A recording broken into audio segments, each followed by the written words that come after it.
I am once again in the magical reading chair, and I am once again not sure if I'm in focus. So I don't know how long this is gonna last, but we're gonna stick with it for today.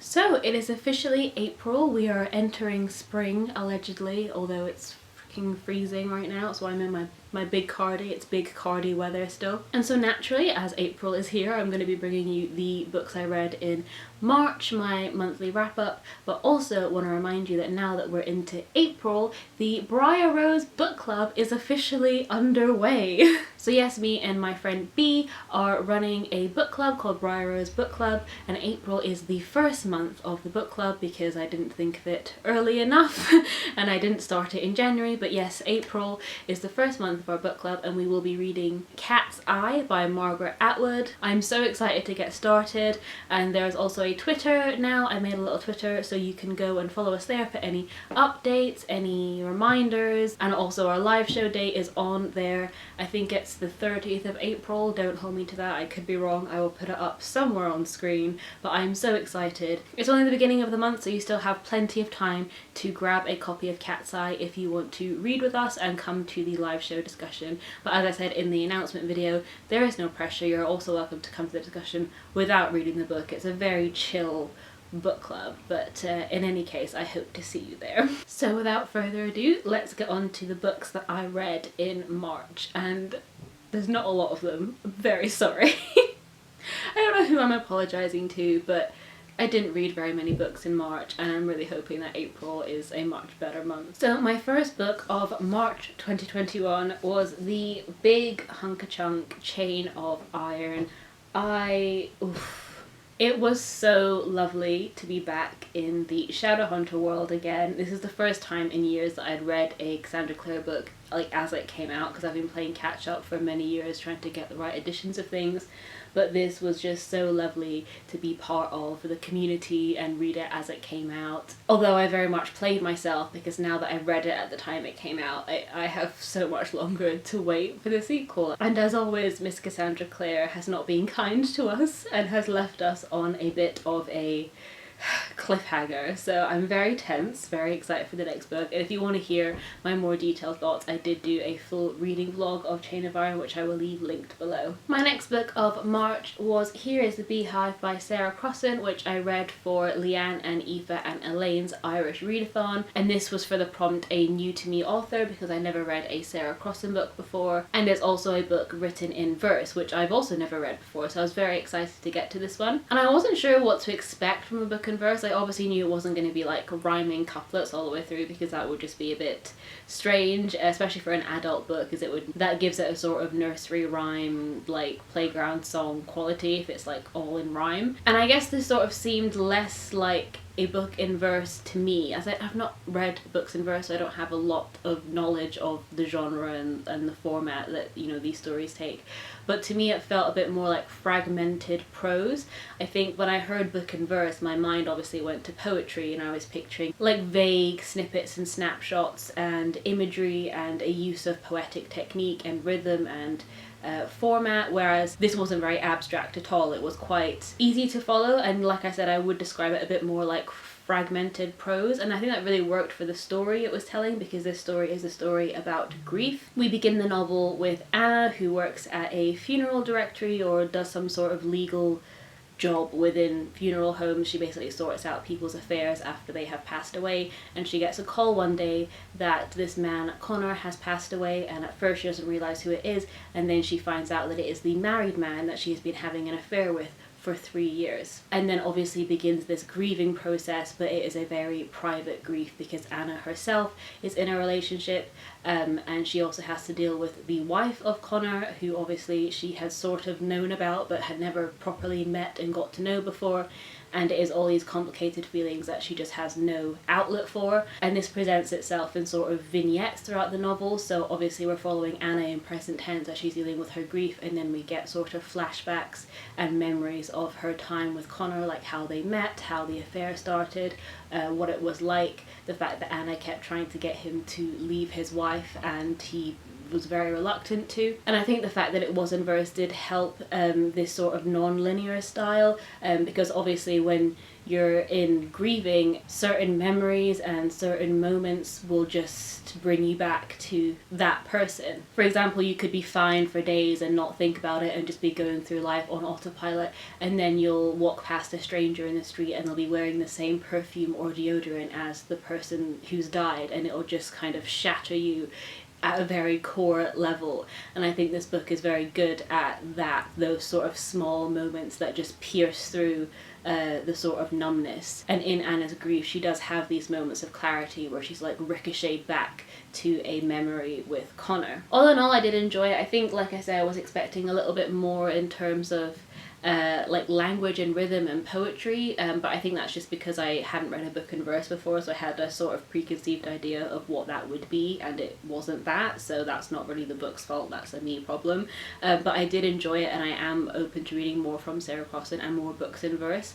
And I know a lot of people who have heard of this book and maybe want to read this book were a little bit worried in case it romanticizes cheating, and it very much doesn't. I'd say literally everyone in this situation, Anna, Connor, Connor's wife, Anna's partner, no one comes off well in this situation. It shows cheating as a very destructive thing that literally stains every single person in the situation. Literally nobody wins, and it is not like a romanticized saucy affair, and you know, it's not like that at all. It's full of pain and anxiety and grief and regret, and yeah, if you're worried about this book romanticizing cheating, definitely doesn't. So if that's something that you're interested in, I really do recommend this book. And my third book of the month was finishing up The Hating Game by Sally Thorne. I actually started this way back in February for my steamy romance reading vlog, and I never got to finish it. I only got about 90 pages in during that vlog,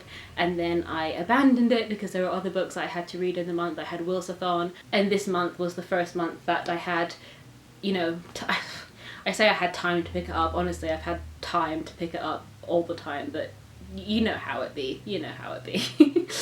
I love the concept of this book. It is a enemies to lovers romance based in a publishing house. So we follow, what are their names? Lucy and Josh, who basically worked for two separate publishing houses who then merged because of money, bankruptcy. They've now merged, and then Lucy and Josh are competing for this new promotion, and they've always hated each other ever since they merged. Bad choice of language, but you know what I mean. And I definitely think I would have enjoyed this more if I hadn't taken my huge break in reading it. I think it definitely did ruin the momentum a little bit for me, because obviously in romances it is often about the slow build up, and just diving back into it after like a month or so away, it didn't feel slow at all. But maybe that's because, again, like I say, I broke the momentum of my reading experience. And Lucy and Josh play these sort of strange games with each other. I mean, obviously the book is called The Hating Game, and then they also have these other games that they play when they're at their desks, and it's like the staring game or the silence game. They have these different like mind games that they play with each other. And I think it was meant to be cute, and sometimes it was sort of, you know, tension, and other times it did come off as like a little bit childish. And like every sort of rom-com, I guess, you know, there are lots of rom-com movies that I love that have sort of red flags in it, but there was bits in this that I thought, like in any other story, would be a bit of a red flag, but it was very much romanticized. For example, there's a bit at the end where you find out why Josh's room is painted the colour that it's painted.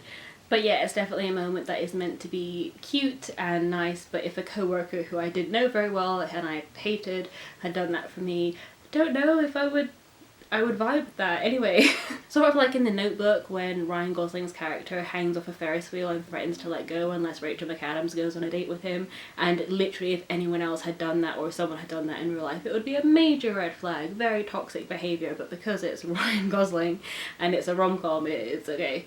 And I feel like with rom-coms you do sort of need to suspend your disbelief a little bit, but sometimes in this book I think I found it a little bit difficult to suspend my disbelief enough to sort of enjoy the book the way I was supposed to. And like I said, it was an enemies to lovers romance, but very much this was a sort of enemies to lovers, but the reason they were enemies was because they had instant attraction to each other that they then got scared of and had to disguise as hatred.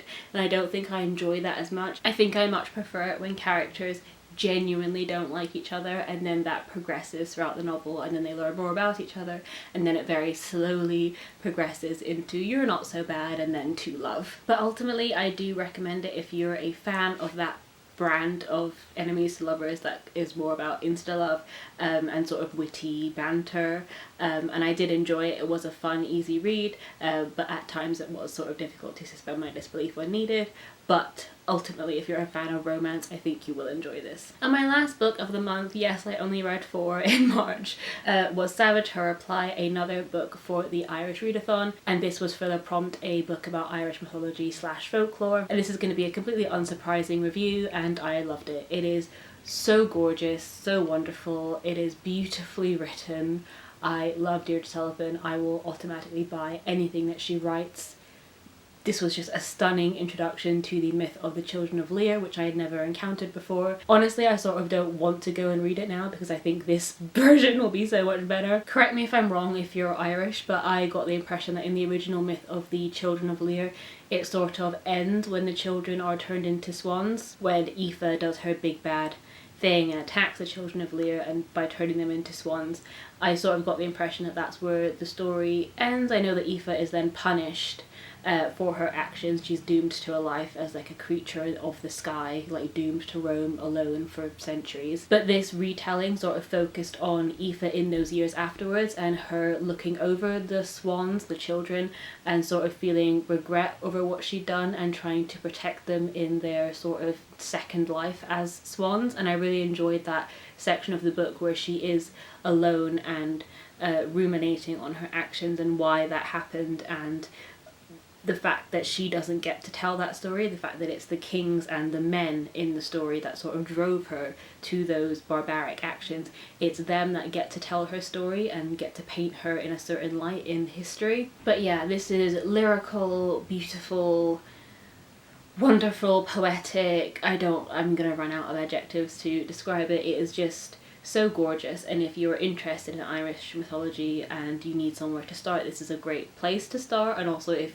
you haven't read this yet but you've read other things in Irish, just basically whoever you are, no matter how versed you are in Irish folklore and mythology, I recommend this book if you haven't read it because it is absolutely stunning. And a book that's not officially in my wrap up because I haven't finished it yet, but it is The Happy Prince and Other Stories by Oscar Wilde, which again is something that I picked up for the Irish readathon and have been like reading on and off little stories throughout the month. Unfortunately I haven't finished it yet, so it will be in my April wrap up hopefully if I finish it, but I have really been enjoying these stories. Oscar Wilde has a beautiful way with words, and I really love the sort of fable tone of the stories. They tend to have like moral messages in them and a lot of like religious imagery, which I was not expecting. But yeah, I am really enjoying these, and hopefully I can finish it within the next month and I can talk more about it in my April wrap up. So these are all of the books that I read in March, and I think it was a pretty good month. I mean, there were no sort of duds that I absolutely hated. Most of them I really enjoyed. So yeah, despite the fact that it's only 4 books and I should have done a lot better considering that I'm unemployed and I have the time. I mean, what is my excuse for 4 books? But they're all ones that I was really really into and really enjoyed reading. So honestly, what is there to complain about? So yeah, honestly, it's a miracle that I reached the end of this video because my camera really pissed me off today. It kept doing this thing where it said movie recording has stopped automatically, and it did that about 5 times while I was trying to talk about the hating game. So if that section of the video is a little bit bitty, it's because it kept stopping and starting and I had no idea what I'd already said and what I had to repeat and whatever. So I'm very sorry if this video is a bit all over the place. Also, I'm not quite sure if I like this angle of the chair. It's hard to get it in focus, and I feel like this cardigan makes me look really bumpy and I'm sat down. It's just, the vibes are not great today, and they will be better in the next video, I promise. But yeah, despite all the problems, I hope you enjoyed this March wrap up, and don't forget to join us for our book club read of Cat's Eye in April if that's something that you fancy, and I will see you very soon with another video soon. Bye.